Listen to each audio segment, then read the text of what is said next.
egg sparks outrage over prices and quality concerns ahead of Christmas. These are some of the stories we have for you tonight in our newscast for Thursday, November 21st, 2024.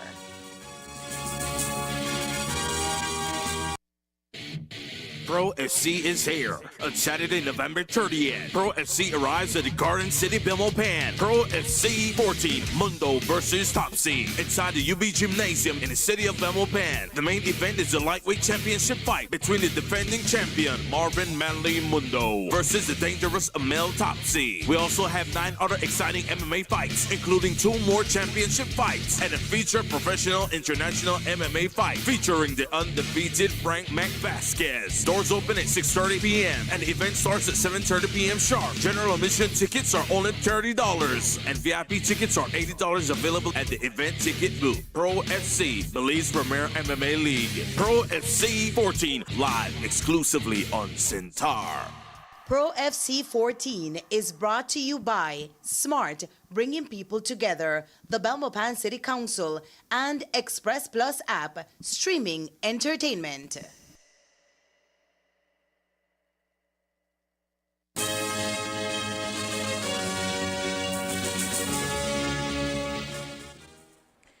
Good evening. With your news also simulcast on Fiesta FM 106.7, I am Joanna Rodriguez.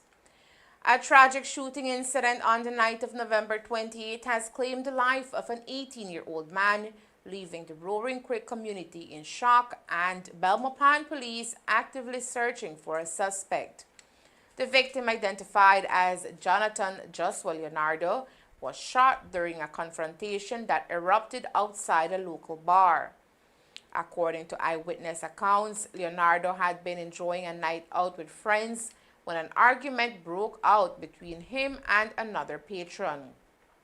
Despite initial efforts to de-escalate the situation, tensions flared anew as Leonardo and his companions were preparing to leave. Reports indicate that the altercation escalated when the same individual confronted Leonardo as he attempted to drive away. In a tragic turn of events, the suspect fatally shot Leonardo in front of his 2 friends, leaving the scene before authorities could arrive. Belmopan police have identified the primary suspect in the shooting as 33-year-old Abraham Levi Shaw, a resident of the Maya Mopan area UB subdivision. Shaw is currently on the run and is believed to be driving a distinctive black and white Dodge Avenger with black rims. Authorities are particularly concerned because Shaw is a licensed firearm holder and previously worked for the Ministry of Infrastructure, Development and Housing, MIDH. The police have heightened their efforts to locate Shaw, emphasizing the public safety implications of his potential access to firearms. As investigations continue, Belmopan police are appealing to the public for assistance. They urge anyone with information regarding Charles's whereabouts to contact their nearest police station. A 27-year-old female from San Pedro Town has been charged with 5 counts of arson. Isela Katsim is being accused of the fire that broke out in the DFC neighborhood of San Pedro on the afternoon of Tuesday, November 19th, engulfing 3 homes. The blaze, which erupted around 2:30 p.m., was confirmed to be arson. The fire quickly consumed a 2-story home, a 4-bedroom residence, and a small shop with an attached bedroom, totaling an estimated loss of $200,000. Isela Katsim is the daughter of 47-year-old Sandra Isela Katsim, the owner of the affected properties. Isela is said to suffer from mental issues. As we told you last night, local organizations are rallying to support those affected by the fire. Donations and assistance are urgently needed, and the call for unity echoes throughout the neighborhood. Katsim has made her contact number 631-2706 available for anyone willing to contribute to the recovery efforts. A woman from San Pedro is tonight wanted by police for questioning into an investigation. She has been identified as Elcita Valdez, a Belizean accountant. She is described as being of Hispanic descent with a clear complexion. Anyone with information on Valdez whereabouts is asked to call the nearest police station or Crime Stoppers at 922. The rich and often overlooked history of Orange Walk and its people are brought to light today during a special book launch event for the Battle of Orange Walk, authored by Dr. Angel Cal, a history professor at the University of Belize. This significant publication seeks to fill gaps in the collective memory of the region, providing a comprehensive narrative that goes back decades. Dr. Cal, who dedicated years to the research and writing of this pivotal work, shared insights into the extensive effort that went into uncovering the true essence of Orange Walk's history. A lot of the work that I've done, the research that I've done, was done in the 1980s, oral and archival.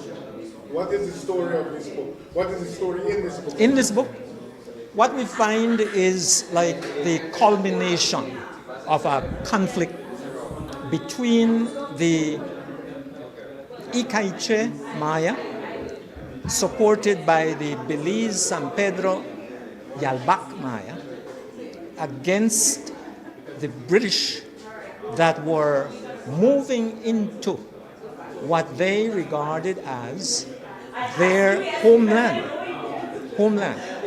that was defined by two treaties, the Spanish-British Treaty of 1783 and the 1786 Convention of London, both of which defined the boundaries of the then Belize as the Rio Hondo on the north and eventually the Sibun River on the south. The western part of that, though, was apparently also defined because markers were set up on the western part. On the other side was Maya territory. On this side was British territory. And now the British were moving into Maya territory, and the Maya did not object.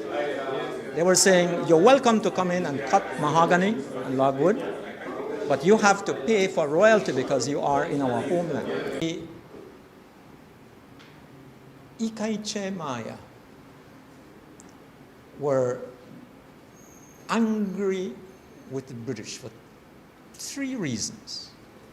Two were political, and one was personal. The first major, and to me the most important reason, is that the British colonial government and British land companies were ignoring and treating the Maya with disrespect. They did not want to pay their royalties for the mahoganies that they were getting out. And the Maya was saying, you have to pay. That's one. The other one had to do with the boundaries. The boundaries related to the first point is that when that line was being opened, the western line, after the 1859 treaty with Guatemala, they started to open that line. And the British used that as an opportunity to push that line as further to the west as possible. Even if, and it did, encroach on Maya territory. The third one is personal. That same magistrate, he whipped one of the Icaiche soldiers the previous July. Whipped him. And then boasted about it, saying, this is how we, not in so many words, but to the effect, this is how we discipline the Maya. And so he was given a little taste of his own medicine. Calls' insights challenge traditional narratives that have often centered on colonial perspectives, raising thought-provoking questions about Belize's historical narrative. These narratives also focus on the national anthem, which tells the tale of the Bay men fighting for Belize. So, could the anthem be wrong? This provocative question highlights the need to reassess the origins of Belizean identity and the roles played by various communities, says Cal. These are not only Maya who came from the Kaswa. When the Maya who came from the Kaswa, post 1847, they became inextricably mixed with the Belize Maya that were here before. So you can't tell, you couldn't distinguish the one from the other.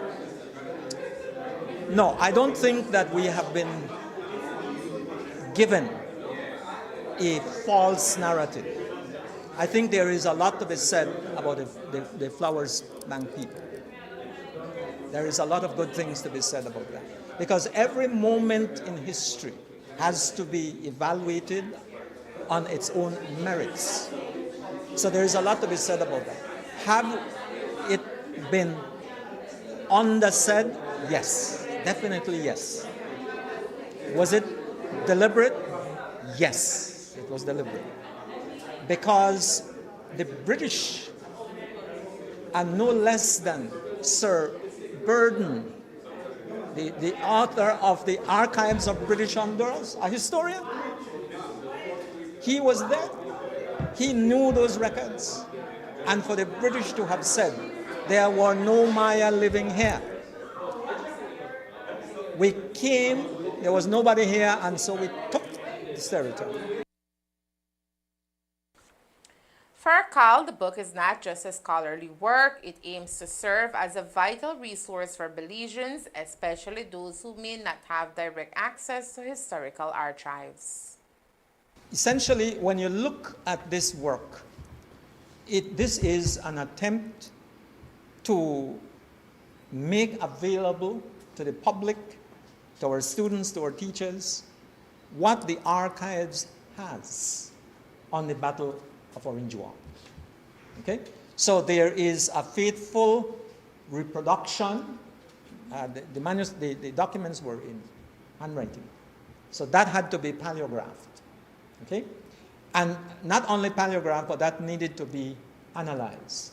So there is some analysis in there. This line of work takes a while. Because even a word, even a phrase has to be cross-checked. We have to find out, what does it mean? What does it mean? To give you just one little example. When the magistrate, Richard Downer of Orange Walk, was captured by the Ikaiche Maya during the battle, he was whipped, but not killed. He could have been killed because his hands were tied. He could have been killed, but he was not killed. And so we were trying to figure out, well, why? Why? And why was he only whipped? And so we have to go into other sources of information to find out. No? So that requires more research. A viral image of a smoked ham leg priced at an eye-watering $320.41 has sparked intense debate on social media as Belizeans express their anxiety over rising food costs and the looming Christmas season.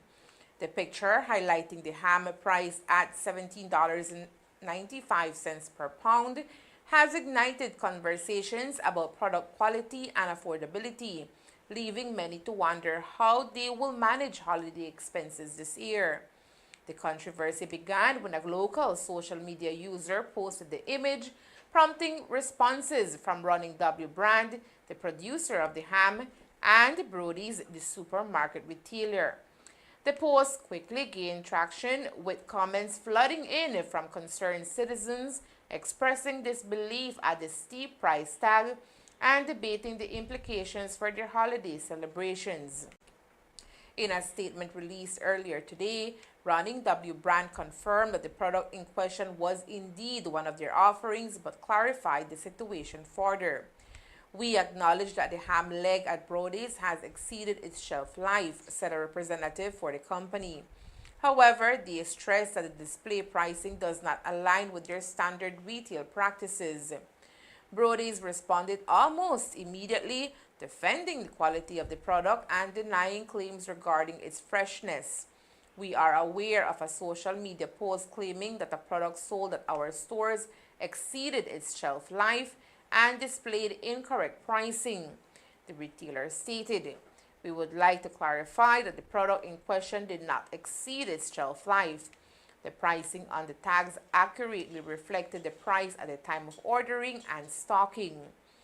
Despite these assurances from both companies, public reaction has been mixed, with some firmly against what they see as exorbitant prices, while others rally for stronger consumer protection measures to ensure fair pricing and quality control.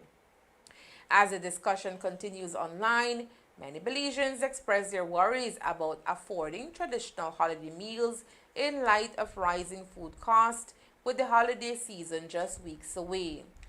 Attempts to reach Running W brand for further comment were met with the response that the company would refrain from additional statements until they have resolved the matter internally with Brody's. Coming up next, Belize faces a flood crisis post-tropical storm Sarah. Crooked Tree community struggles as water rise. Stay tuned.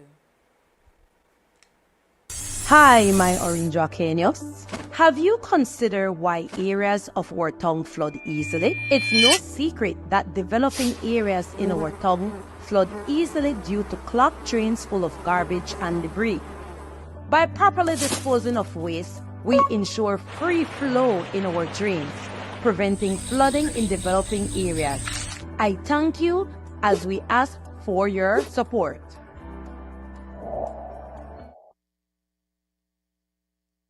Hi, my Orange Arcanius. Have you considered why areas of our tongue flood easily? It's no secret that developing areas in our tongue flood easily due to clogged drains full of garbage and debris.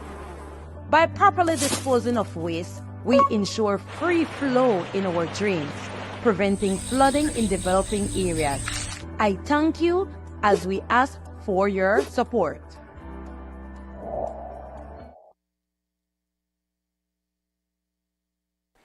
Angie Maras is a 15-year-old teen that went missing in Belize City, and her family is seeking the assistance of the public in locating her.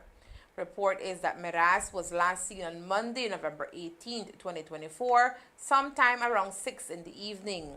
Since then, she has not been seen or heard from. Maras is of Hispanic descent, 4 feet 5 inches in height, of clear complexion and curly hair. Anyone with information of Maras's whereabouts is asked to contact the police.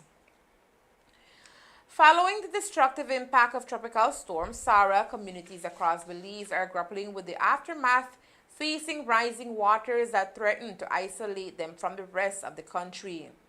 The government, through the National Emergency Management Organization, NEMO, is working to provide essential assistance to affected areas. One of the hardest hit locations is the village of Crooked Tree, where the community has been battling flooding challenges since Hurricane Nadine earlier this season. In a recent interview, George Tillett, chairman of the Crooked Tree Village Council, shed light on the ongoing issue as waters continue to rise. Okay, I want to go as far back as Hurricane Nadine. If you can recall, when Hurricane Nadine struck, probably a couple of weeks ago, the northern section of the country experienced the most rainfall. Because of that, our lagoon was almost at its capacity with water. So, with Sarah coming in, with all this rain, it just created the catastrophe which causes the flooding in our area. Tillit warned that more families from regions such as Spanish Creek are likely to require assistance as the flooding situation worsens. He noted that significant toll on local livelihoods, stating that many are now operating only at a fraction of their full capacity. And no doubt by tomorrow, some of them will have to do some evacuation measures because the water keep coming in and keep coming in rapidly now since it is being rushed out to our area by way of the Belize River and by way of Spanish Creek. What is going on, due to the flooding, a lot of livelihood of the people in the village, have been disrupted, especially in the hotel area, as we have 3 hotels that have closed their doors due to flooding and only 2 is operational. The fisher folks, due to the height of the water, they are not seeing the production they used to see. Also, Kugiji is a very large producer of cashew nuts, and due to the saturated grounds on the island, people usually roast the seed on the ground. So a lot of people now cannot do that until the place dry up or something like that. So also in the food section, we find out that the grocery stores, remember trucks used to come in and bring in groceries and stock the stores and stuff like that. Transportation challenges have also emerged as a critical issue, with buses unable to safely navigate the flooded routes. Despite the difficulties, the chairman is taking proactive steps to assist villagers. What happened is we have a fleet of 5 buses leaving the village every day. With that, we have 2 buses loaded with students, basically high school and first farm students. And we have 3 buses that commute workers and people who go around doing their daily businesses in Belize. So these buses leave the village every day on weekdays to Belize City. One coming back 12 o'clock in the afternoon and the others in the evening. Despite the ongoing challenges, Tillit expressed frustration over the lack of on-the-ground assessment from NEMO. NEMO haven't been on the ground ever since the hurricane. They have been communicating with me via phone, but so far nobody from NEMO have come up to do any personal assessment, so to speak. All they ask for are some footage and stuff like that, and some information as to how high the... Residents across several regions of Belize are being urged to monitor waterways and exercise caution due to ongoing flood conditions. In Region 7, which includes areas like Blue Creek North on the Rio Hondo, flood stage levels are expected to decrease, while at Santa Cruz, minimal increases are anticipated. Flood stage levels are also expected to decrease at San Antonio, San Roman, and Douglas along the coast. On the New River, residents in Hill Bank, Tower Hill, and Caledonia can expect bank full stage levels. Region 9 is under heightened advisories. On the Mopan River at Benqueviejo Town, flood stage levels are receding to levels seen during Hurricane Mitch, and a further decrease is expected. The Macal River at Fortes facilities and the Chalillo, Moejon, and Vaca spillways are actively releasing water, with decreasing flood stages expected at San Ignacio. The Belize River at Mortomoro will see a continued decrease in flood levels, while at Double Run, levels are expected to keep increasing. Crooked Tree Lagoon is experiencing rising water levels, having already exceeded the causeway. In Region 11, caution is advised as well. The Sibun River at Freetown Sibun is receding to Hurricane Mitch levels and will continue to decrease. The Southern Lagoon at Gales Point Village will also see a decrease in flood stage levels. In areas along the eastern slopes of the Maya Mountains, flood levels on the City River at Kendall Bridge are expected to decrease. Flood stage levels are rising on the Deep River at Medina Bank and at Swayze, and bleeding on the Monkey River branches. On the Rio Grande at San Pedro, Colombia and Big Falls South, above normal levels are expected to decrease. The Mojo River at Blue Creek South and Jordan and the Temash River at Creek Sarco are all seeing above normal levels. Finally, Region 13 residents are advised to be aware of above normal levels on the Sarstone River. If you are planning to visit Corozal and don't know where to stay, then this following story will be very useful to you.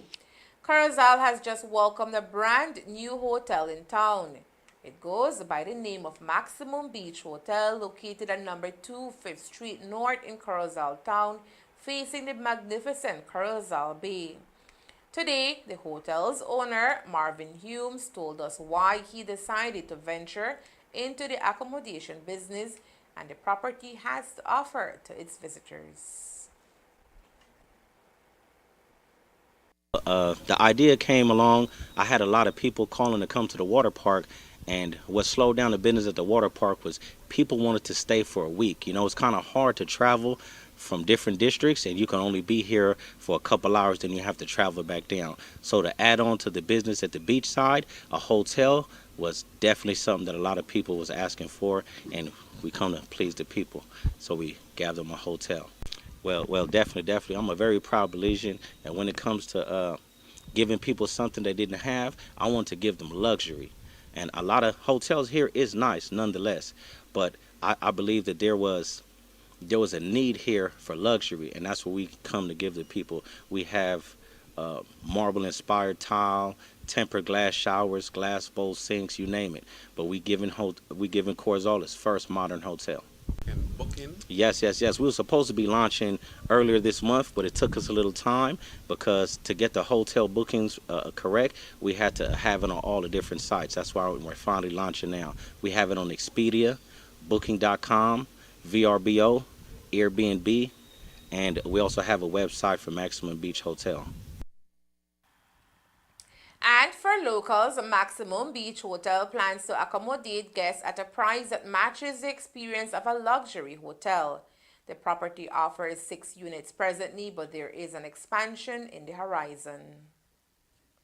How does that work? Yes, we offer a 15% discount for locals. We also have a mandatory price, a cleaning fee, but we also have half off on the cleaning fee as well. That way we're trying to make it be more affordable for our own people too as well. Now your message as one of the owners of the hotel towards everybody who will be watching this interview. Okay, I know more or less some people are like, oh man, you know, a nice hotel, a fancy hotel. But when you hear fancy, you're starting to think about maybe the prices and so forth, right? You know, and me as well, you know, I try and watch how I spend too. But sometimes people want the best. And if you guys are going to want real luxury, then I would like the people to be a little bit more open-minded to the prices, you know. And we do have affordable rooms. We have a single room and so forth that if you compare it to prices in Placencia and San Pedro and Kikaka, it's actually less. But Corozal is not used to having hotels that compete with those kind of places. So the prices is going to have to compete as well. So I'd like my people to bear with me. You can reach the hotel at phone number 422-2676 for more information or to book your stay. And there is more news after the break. Stay tuned.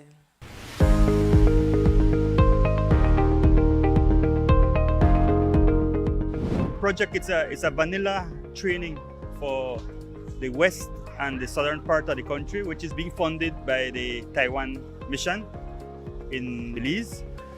Our focus is to diversify, to find ways to diversify the economic base of Belize. And we had identified that there may be some competitive advantage in the vanilla sector. While Belize doesn't have much production right now, there seems to be an interest in the international market for Belize gourmet vanilla bean. And we identified for the south, which is Bella Vista, to implement it because we found out, first of all, that there's they have a quite good history in implementing projects. We're training 30 women, okay, and girls. A partnership with the school, with the high school, where they're bringing in at least a little less than half of the persons that will be trained are young girls, youth. Vanilla is native to Toledo District. It is easy to grow. It can be grown in the backyard. It requires no special skill. You don't have to go far off to a plantation to do it.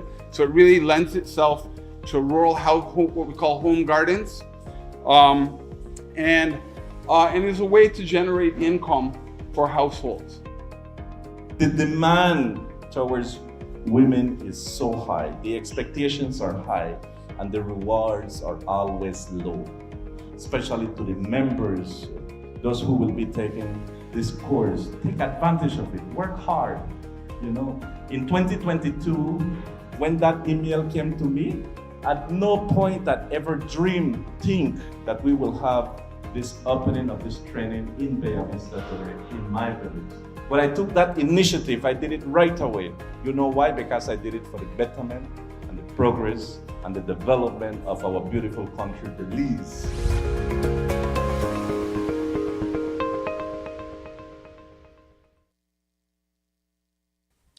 Minister of Foreign Affairs and Foreign Trade Francis Fonseca is representing Belize at the second India CARICOM Summit in Guyana.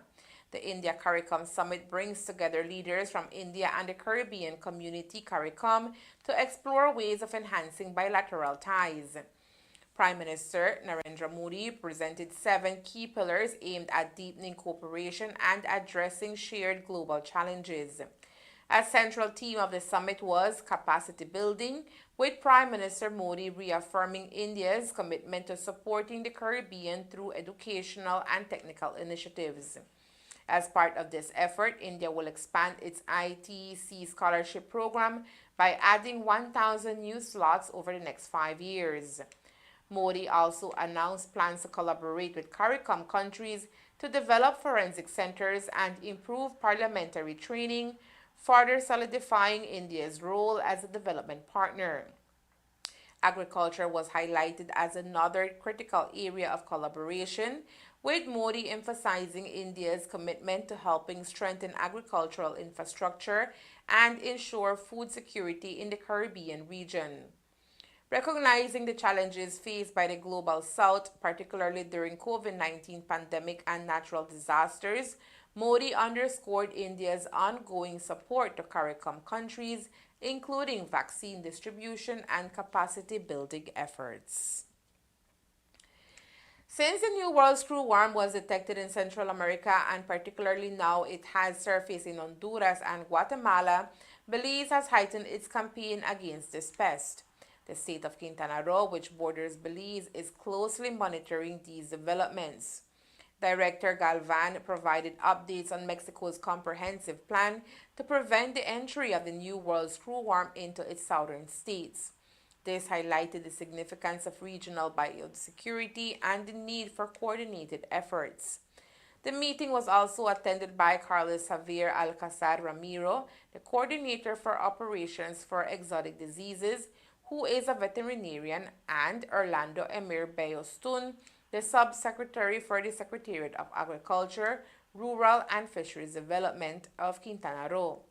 Representatives from various organizations, including the Mexican Army and the National Guard, attended the session to discuss strategies to safeguard the agricultural sector.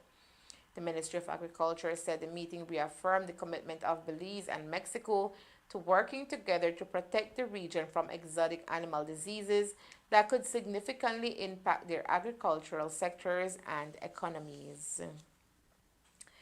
And that's the news. We invite you to join us for another newscast on Friday, November 22nd here on CTV3 News and Fiesta FM 106.7. Remember that to read a text version of the news, you can visit our website at ctv3belizenews.com. You can also log on to our Facebook page for current stories at facebook.com/ctv3belizenews or our YouTube channel at CTV3 News BZ. From all of us here at CTV3 News, thank you for watching and listening. Good night.